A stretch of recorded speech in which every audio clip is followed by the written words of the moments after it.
Hello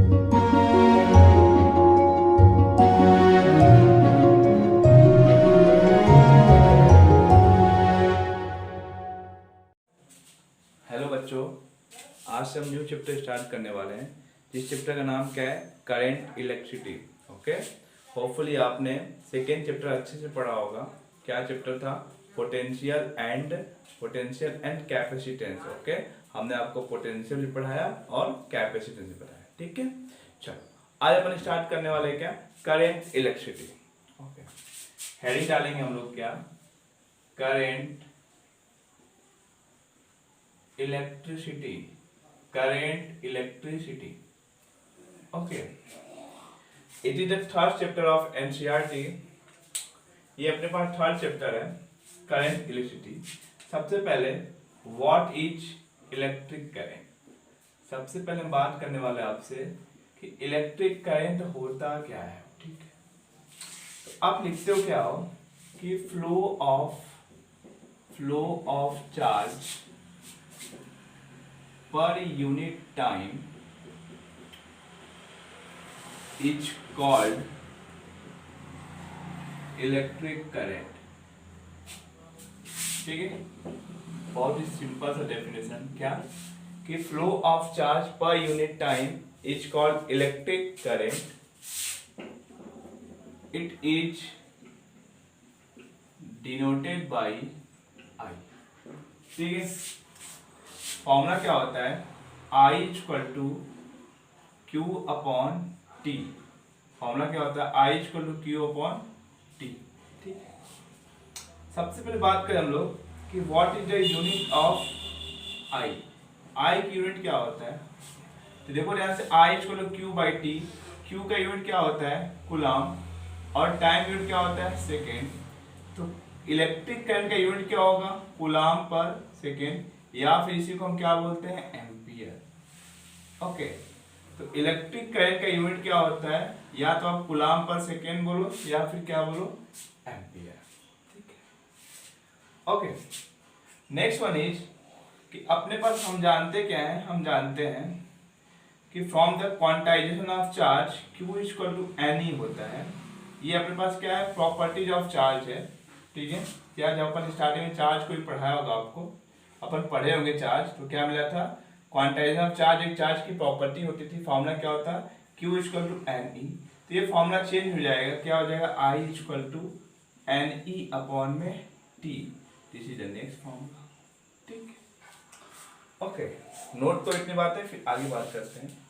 next बात करेंगे हम लोग कि क्या अपने पास इलेक्ट्रिक करंट स्केलर क्वांटिटी होता है या फिर वेक्टर क्वांटिटी। ठीक है, इसको डिस्कस करेंगे। पहले इतना नोट करो भाई। ओके, नोट हो गया। चल आगे देखते हैं भाई कि क्वेश्चन आया कि इलेक्ट्रिक करंट होता क्या है? ये स्केलर क्वांटिटी या फिर वेक्टर क्वांटिटी। मैं एक लाइन लिखता हूं, क्या लिखेंगे? Electric current has magnitude and direction. Electric current के पास मैग्नीट्यूड भी होता है और डायरेक्शन भी होता है, तो आपका आंसर क्या होगा? Vector quantity. ठीक है, क्या भाई? किसी भी फिजिकल क्वांटिटी के पास अगर मैग्नीट्यूड है और साथ में उसके वेक्टर किसी भी फिजिकल क्वांटिटी के पास अगर मैग्नीट्यूड है और डायरेक्शन भी है, तो वो कौन सी क्वांटिटी होगा? वेक्टर क्वांटिटी होगा। ठीक है, जिसके पास ओनली मैग्नीट्यूड होता है, डायरेक्शन नहीं होता है, तो कौन सी क्वांटिटी होता है? Scalar quantity. But electric current के पास शर्त दोनों है। क्या है? मैग्नीट्यूड भी है, डायरेक्शन भी है। तो हम लिख सकते हैं so electric current is the vector quantity. Then अपन यहाँ लिखते हैं but electric current is not vector quantity. मतलब कि इलेक्ट्रिक करंट के पास मैग्नीट्यूड के साथ साथ डायरेक्शन भी है, फिर भी ये वेक्टर क्वांटिटी नहीं है, because it does not follow vector law of addition, vector law of addition.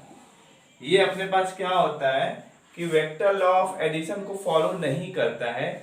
So electric current is tensor quantity.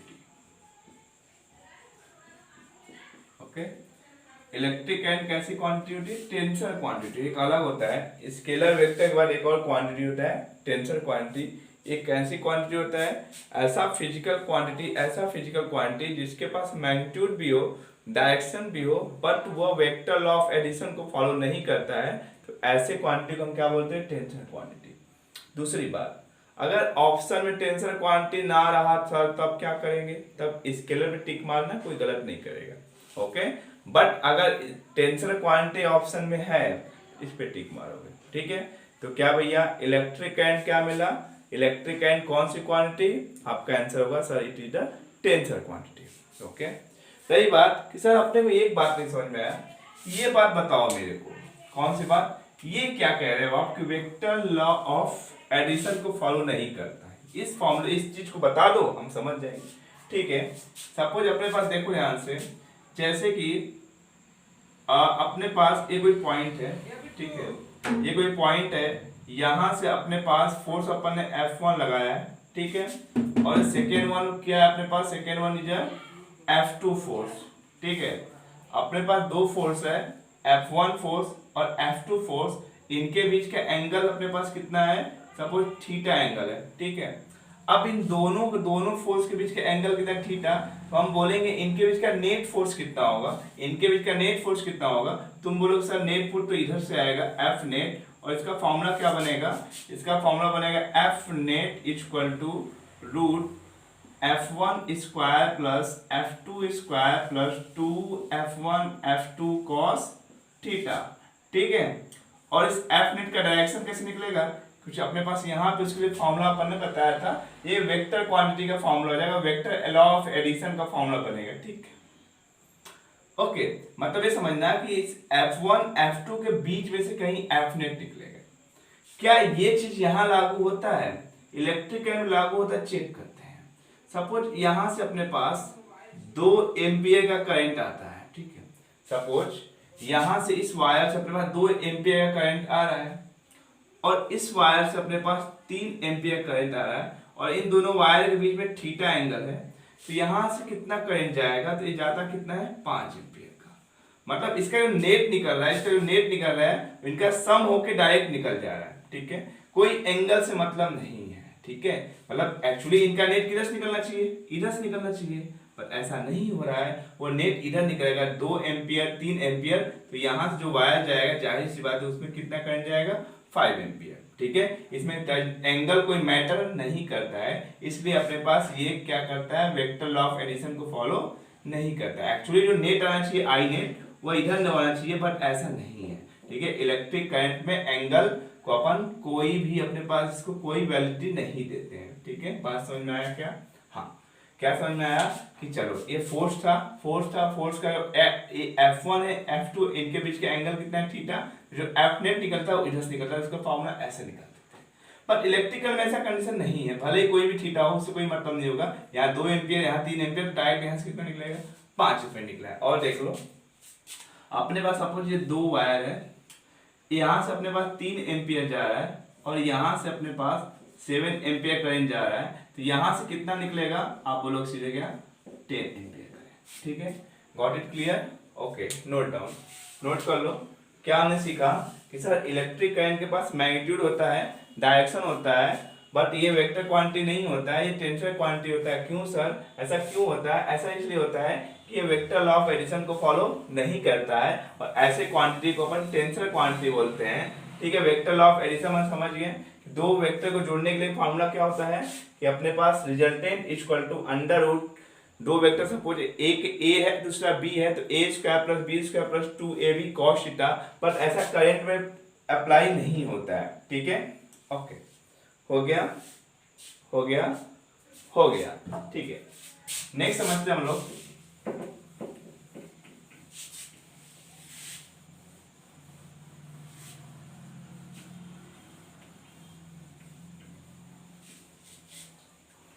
Next समझते हैं। जैसे आपने बोला कि आई इक्वल टू क्या होता है सर, क्यू बाई टी होता है, ठीक है सर। क्या हम इसको एन ई बाई टी लिख सकते हैं? बिल्कुल लिख सकते हो बेटा, ठीक है।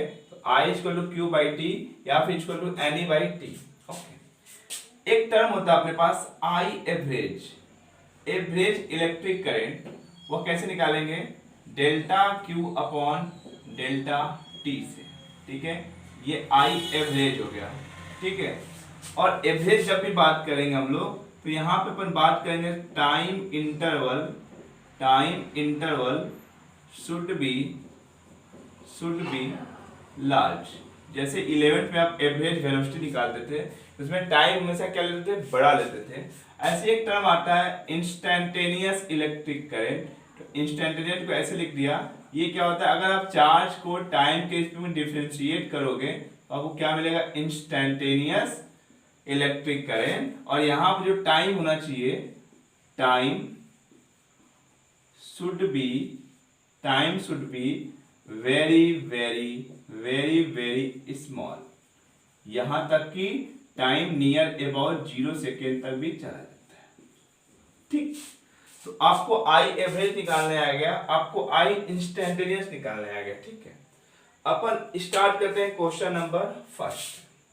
तो क्वेश्चन नंबर फर्स्ट लिखोगे आप, लिखोगे so that SHOW, so that numerical number first लिखोगे, so that 1 ampere, so that 1 ampere is equivalent, so that 1 ampere, question लिखो, so that 1 ampere is equivalent to a flow of 6.25 into 10 power 18, 6.25 into 10 power 18 elementary charge per second, elementary charge per second। Question क्या लिखा? Question ये है, so that 1 ampere is equivalent to a flow of 6.25 into 10 power 18 elementary charge पर second, ठीक है। Question का मतलब ये, क्वेश्चन में जो अपने पास आई दे रखा है, 1 एम्पियर रखने को बोला है, और जो टी बोल रखा है वो बोला 1 सेकेंड रखने को बोला है, और ई आपको पता है कितना होता है? 1.6 इंटू 10 पावर माइनस 19 कूलम, ठीक है। एक इलेक्ट्रॉन पे चार्ज इतना होता है। आपको निकालना क्या है? एन निकालना है, ठीक है। तो फॉर्मूला क्या अप्लाई करेंगे? I equal to N E upon में टी, आई की जगह 1 रखा, इक्वल टू एन की जगह एन जो करते हो इसकी रखा 1.6 इंटू 10 पावर माइनस 19, और टी की जगह भी क्या रखा? 1 रखा। यहां से अगर आप एन निकालो तो क्या लिखोगे? 1 अपॉन में 1.6 इंटू 10 पावर माइनस 19, और यहां से एन निकालो कितना मिलेगा? 6.25 इंटू 10 पावर 18, जो हमने यहाँ पे प्रूफ किया, ठीक है। ओके, और आपको पता है 1 कूलम ऑफ चार्ज में नंबर ऑफ इलेक्ट्रॉन इतना ही होता है। 1 कूलम ऑफ चार्ज में कितने number of electron? 6.25 into 10 power 18। Okay, note कर लो। क्वेश्चन नंबर सेकेंड लिखोगे, क्वेश्चन सेकेंड लिखोगे, लिखो how many electron, question second, how many electron pass, PASS pass through, THROUGS through a lamp in 1 minute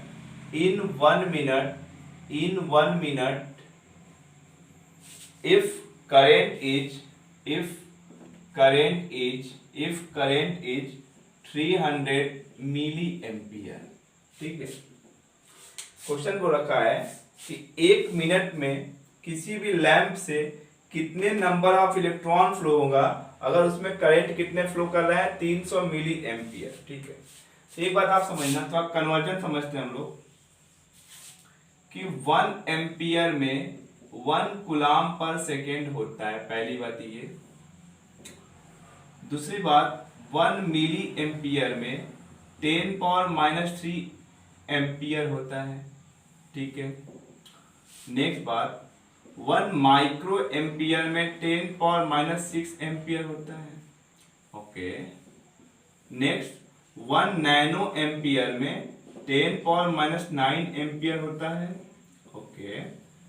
1 pico ampere में 10⁻12 ampere होता है, ठीक है। तो कुछ ऐसा दे दे अपने को, मिली दे दे, माइक्रो दे दो, नैनो दे दो, पीको दे दो, तो आप एम्पियर उसको कन्वर्ट कर सकते हो। चलो यहाँ पे जो टाइम दे रखा है वो 1 मिनट दिया, मतलब कितना दिया है 60 सेकेंड। करंट कितना दे रखा है 300 milliampere, it mean 10⁻³ ampere, ठीक है।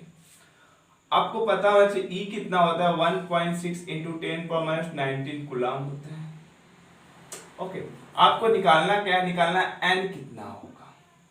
सर फॉर्मूला पता है क्या, बिल्कुल पता है सर, एन ई अपॉन में टी होता है सर, ठीक है।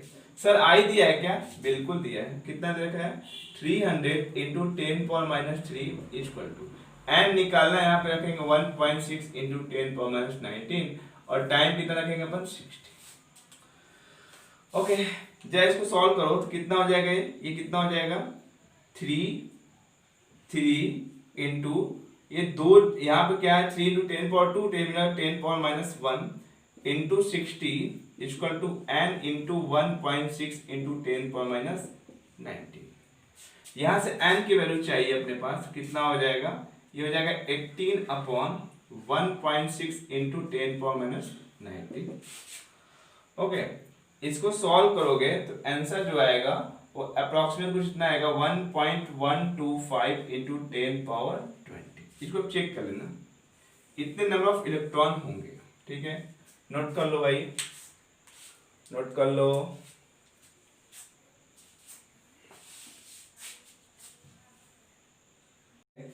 नेक्स्ट क्वेश्चन करते हैं, क्वेश्चन नंबर 3। क्वेश्चन नंबर 3 के लिए अपने पास ग्राफ दे रखा है कुछ ऐसा, अपने पास आईटी ग्राफ दे रखा है। इस वाई एक्सिस पर हमने इलेक्ट्रिक करंट ले रखा है और एक्स एक्सिस पर हमने टाइम ले रखा है, ठीक है। हमने बोल दिया कि जो टाइम है भाई साहब वो सेकेंड में है और जो आई है वो किस में है, एम्पियर में है, ठीक है, ओके।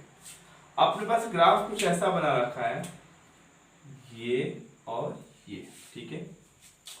और बोल रखा है ये जो वैल्यू है भाई साहब, ये वैल्यू आप ले लो कितना 5 एम्पियर, और यहाँ पे जो अपने पास टाइम की जो वैल्यू है वो दे रखा है 5 सेकेंड। यहाँ पे 0 है, यहाँ पे आई भी 0 और टाइम भी 0 है, और यहाँ पे अपने पास जो पॉइंट दे रखा है, यहाँ पे जो टाइम दे रखा है वो दे रखा है 10 सेकेंड, ठीक है।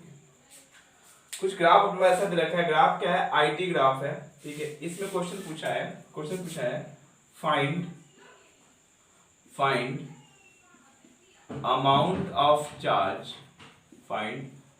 amount of charge that flow through the wire during this time interval। इस टाइम इंटरवल में आपको क्या निकालना है, अमाउंट। तो ध्यान देना, मैं एक बात लिखता हूं, अपने पास आईटी ग्राफ की जब भी बात करेंगे हम लोग, क्या बात करने वाले हैं, आईटी ग्राफ की।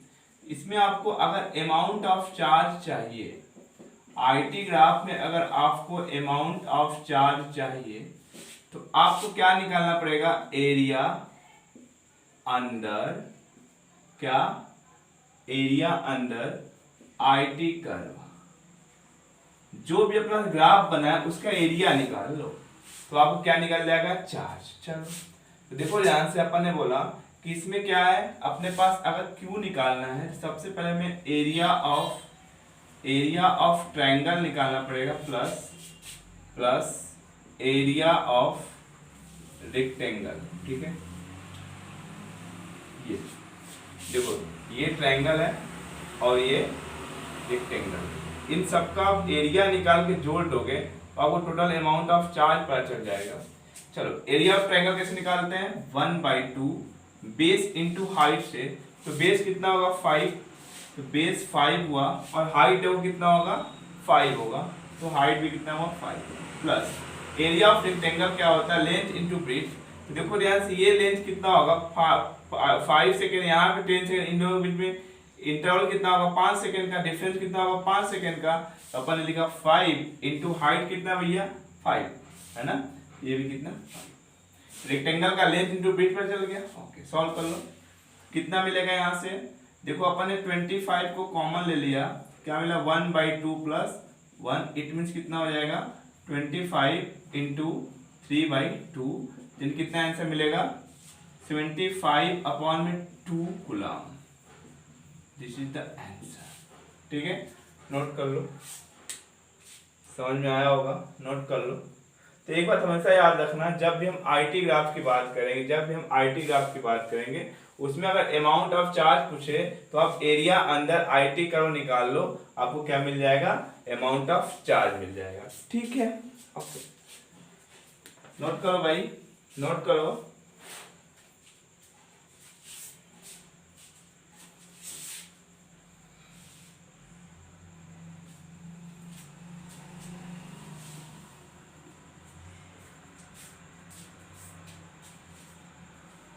Okay, let's talk about next numerical. Next numerical is based on instantaneous and average electric current. Okay,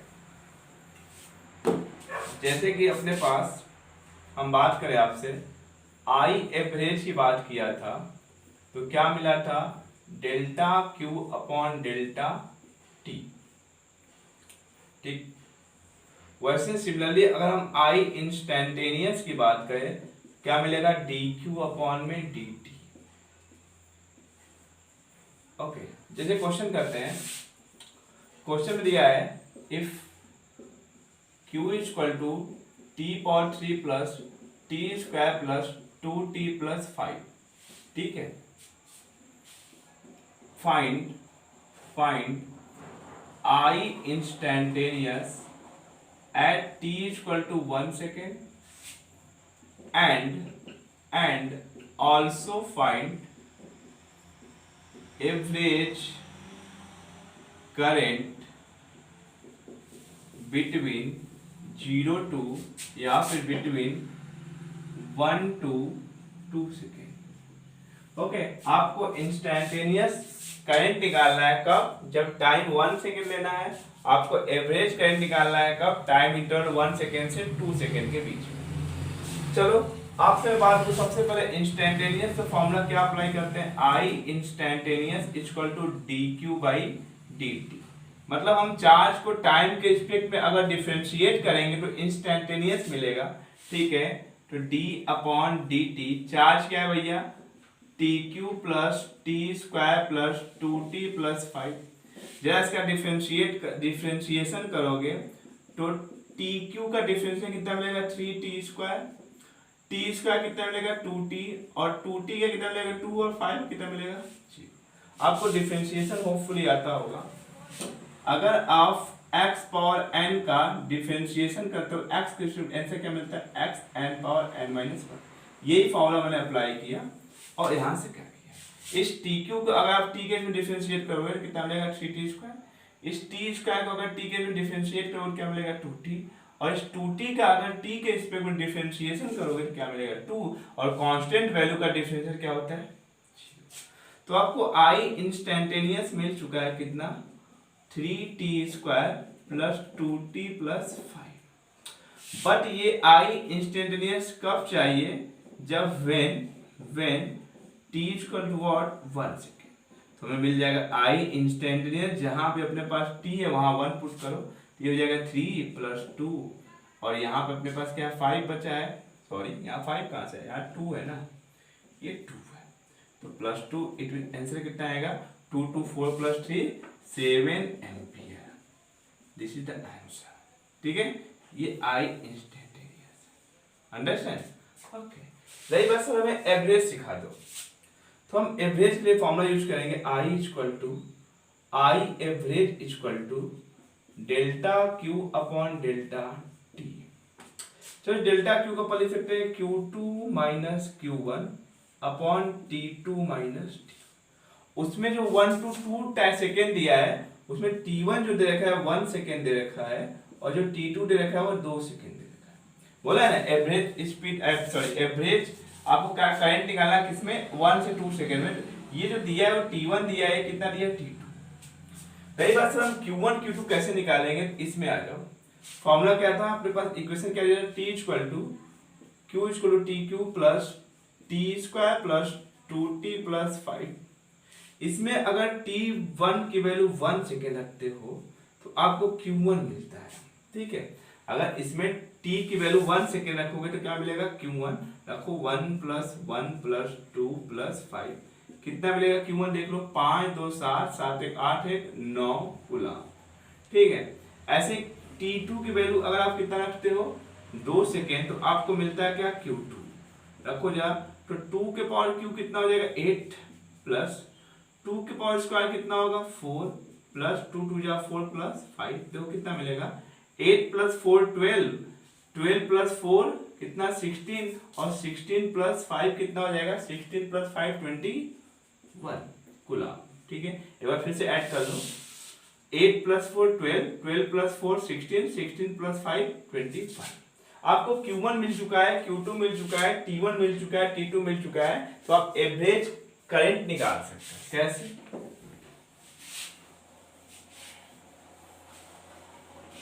अब फॉर्मूला अप्लाई करोगे क्या, या फिर देखो आई एवरेज क्या लिखेंगे हम लोग, Q2 minus Q1 upon T2 minus T1। Q2 कितना भाई साहब 21, ओके। Q1 कितना अपने पास, Q1 Q1 Q1 Q1 9 coulomb 9। T2 कितना है 2 सेकेंड माइनस 1, तो आपको आई एवरेज मिल जाएगा कितना, देखो 21 में से 9 घटाओ कितना आ जाएगा, 21 से 9 घटाओ ये कितना होगा 12, ओके, अपॉन में 1, इट मींस आंसर क्या आएगा 12 एम्पियर, ठीक है। नोट कर लो, आपको इंस्टैन्टेनियस मिल गया और क्या मिला, एवरेज मिला, ठीक है। One last question of this lecture, one last question of this lecture.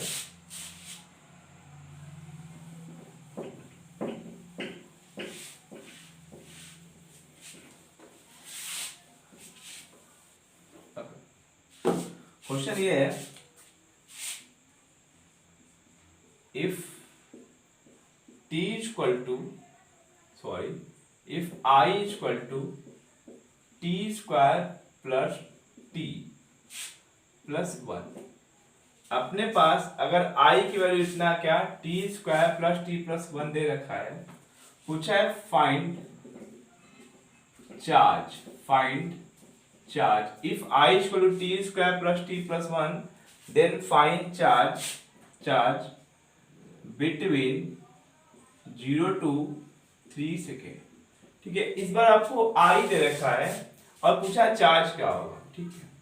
Sir हम जानते हैं I का फॉर्मूला क्या होता है, dq बाई dt। मैं यहां से dq लिखूं तो क्या लिख सकता हूं, I इंटू dt। देखो मैं यहाँ पे वर्ड लिखा क्या, टेकिंग बोथ साइड इंटीग्रेशन, हमने दोनों साइड क्या लिया इंटीग्रेशन, तो क्या लिखेंगे dq equal to I dt, ठीक है। और इंटीग्रेशन की मैं कहानी आपको बता दूं कि अगर आप dx का इंटीग्रेशन करते तो मिलता है x, मतलब अगर 1 का इंटीग्रेशन x के रेशियो करते तो मिलता है क्या x। अगर आप x पावर n का इंटीग्रेशन x के रेशियो में करते हो तो फॉर्मूला मिलता है x power n plus 1 upon में n plus 1, actually plus c भी आता है, इंटीग्रेशन कांस्टेंट बोलते हैं उसको। जैसे अपने पास x पावर 2 का अगर x के रूप में डिफरेंशिएशन करो इंटीग्रेशन करो तो मिलेगा x पावर 3 अपॉन में 3 प्लस c। वैसे अपने पास अगर t के पावर 2 का t के ऊपर इंटीग्रेशन करो तो मिलेगा t power 3 by 3 plus c, okay. तो वैसे यहाँ पे क्या करने वाले हैं, dq का इंटीग्रेशन क्या मिल गया, q मिल गया जो हमें चाहिए। रही बात I की वैल्यू पुट करो क्या, t square plus t plus 1 पूरे का इंटीग्रेशन t के रिस्पेक्ट में, और लिमिट कितना लेना है 0 से लेकर 3 तक। ठीक है, ये जो 0 से 3 क्या रखा है, लोअर लिमिट 0 है, अपर लिमिट कितना है 3 है। ओके, देखो ध्यान से हम लिख सकते हैं q इक्वल टू, पहले इंटीग्रेशन करेंगे t स्क्वायर का t के रिस्पेक्ट में, फिर इंटीग्रेशन करेंगे t का t के रिस्पेक्ट में, फिर इंटीग्रेशन करेंगे 1 का t के रिस्पेक्ट में। लिमिट सबके लिए वही 0 से 3, 0 से 3 और 0 से 3। चलिए इधर सॉल्व करते हैं हम लोग।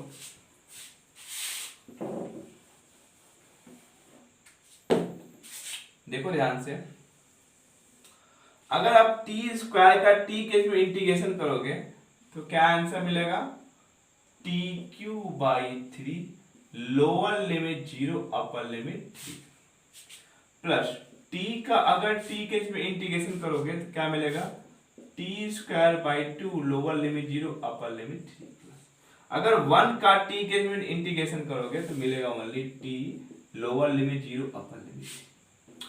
तो लिमिट पुट करने का तरीका क्या होता है, एक बार t की जगह अपर लिमिट पुट करो, फिर बीच में माइनस लगाओ, या फिर यहां से पहले 1/3 बाहर ले लो, क्या बचा t पावर 3 0 से 3 प्लस 1/2 बाहर किया, क्या मिला t स्क्वायर 0 से 3 प्लस t 0 से 3।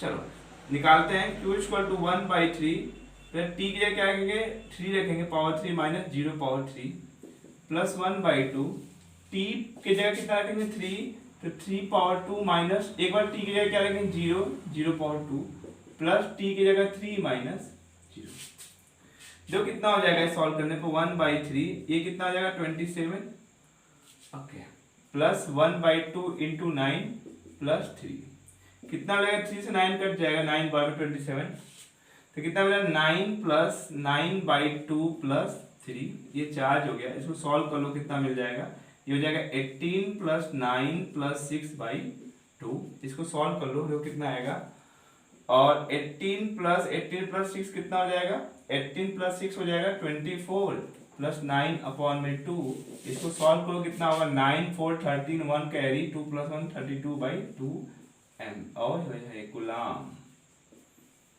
ठीक है, this is the answer. Okay, समझ में आया, ठीक है। नेक्स्ट क्लास में पढ़ेंगे क्या, concept of drift velocity which is the most important term for your board exam. Okay, drift velocity, her bar exam में ड्रिफ्ट वेलोसिटी का डेरिवेशन पूछता है, ठीक है, वो करेंगे, तब तक के लिए इसको छाप लो और पढ़ाई करते रहो। Good bye, Tata.